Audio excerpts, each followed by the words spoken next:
how can a man with a journalism degree talk about a technical problem in medicine? He can't. Mm-hmm. And so he leaves there with some sort of impression and he writes it, Yeah. so, you know. And this is the best he can do, Yeah. you know. And, of course, they're looking for the sensational, you know. They seem to think that this is their... And that's fine for reading for fictions, you know, and I think that has a place in fiction. But at the same time, I think they have a responsibility to try to report as near the facts of a situation as they can, also both sides of the situation. So, and I think they do an extremely poor job at this. But this because of a lot of things. It's because of lawsuits. This plays a part in it. Media can't print a lot of things they'd like to print because they maybe open themselves to a lawsuit. Public officials who are in a position of giving news can't say a lot of things because of this particular situation on many occasions. So I don't think the news media by design sets out to misinform the public. I think this is, you have about the same amount of people in the media that do this as you have a policeman who wants to go out and inflict pain on somebody, you know. So I don't think this is a big factor, but it's awfully difficult. Well, I was wondering when you said that had it just been a matter of raising the wages, that you thought people would have gone along with that.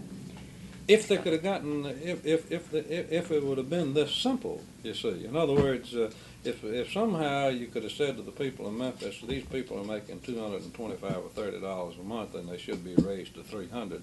The people would say, "Well, raise them. Let's go to the next issue." You know. But in point of fact, for 2 weeks before that Mason, there was almost a 2-week interim period there where the press did print material like that, and nobody did jump up saying give them a raise, you know. But this, here again, is a problem in your leadership because nobody wanted to jump into this thing. So if somebody... Why? Well, I think that probably economics has more to do with it than any other one thing that I can think of. And then just the matter of involvement. A lot of people don't want to be involved, you know. You know, I'm comfortable out here, so don't bother me. You know, why should I sacrifice myself and stick my neck out and all this sort of bits? But I think this is the decision that finally has been made by the chamber, and that's the economic power structure. But now you're saying the chamber made the wrong decision. Well, no, I don't think they made the wrong decision. I think it's just a strategical error in jumping on the busing. On the wrong thing, yeah. Yeah, well, the busing had to come first, and this is a loser. You can't win. Chief Lux, when... I just said it. What I'm trying to say was it is unfortunate that this had to come at this point in time. Yes, yeah. And I'm hoping that it won't neutralize the chambers after was really what I'm forgot saying. we were not on the tape when we discussed it before. When you heard that Dr. King was coming in, what did the police department do at that point? Did that clear things up at all?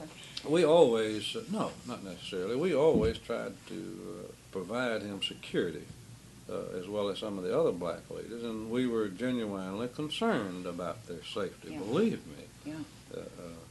But the point was that they didn't want any officers because they thought we would send spies out to spy on their activities, you know.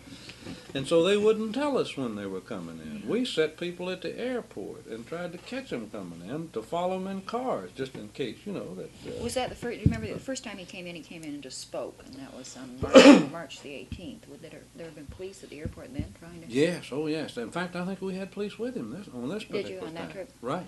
And then on the other trip, he sneaked into town and we couldn't find him. You mean on the March the 28th? When he was, on March the 28th, he came in that morning at the airport and was driven to the head of the march. We held the march back, and this was one of the problems Did with he the have march. a police escort to the head of the march then, or do you remember?